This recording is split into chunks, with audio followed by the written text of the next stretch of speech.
विमल बहुत परेशान था। उसे समझ में नहीं आ रहा था कि वो इस परिस्थिति से कैसे निपटे।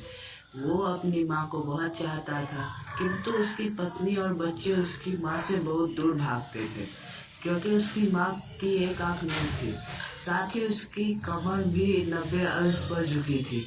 वैसे वह अपना काम सब खुद कर लेती है, किंतु फिर भी वो उसकी पत्नी और बच्चों के लिए हमेशा खटकती है।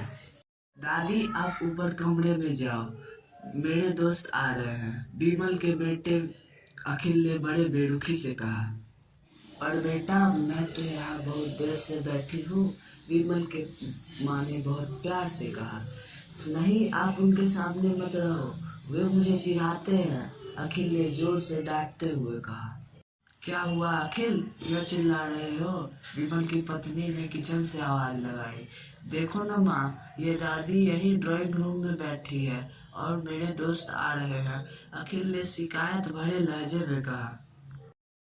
माँ जी, आप ऊपर चले जाओ, क्यों हम लोगों को लजवाती हो?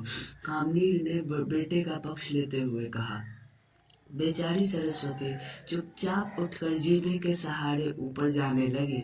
कमर झुकी होने के कारण उन्हें ऊपर चढ़ने में बहुत परेशानी हो रही थी, किंतु वो पूरी ताकत से ऊपर के एक अकेले कोने वाले कमरे में जाकर बैठ गई।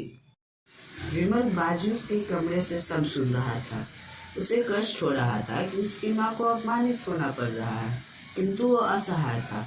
अगर वो कुछ कहता है तो पत्नी और बच्चे उसका विरोध करने लगते हैं। दूसरे उनके तर्क भी सही लगते हैं। चूंकि वो एक प्रशासनिक अधिकारी था, उसका सामाजिक स्तर बहुत ऊंचा था।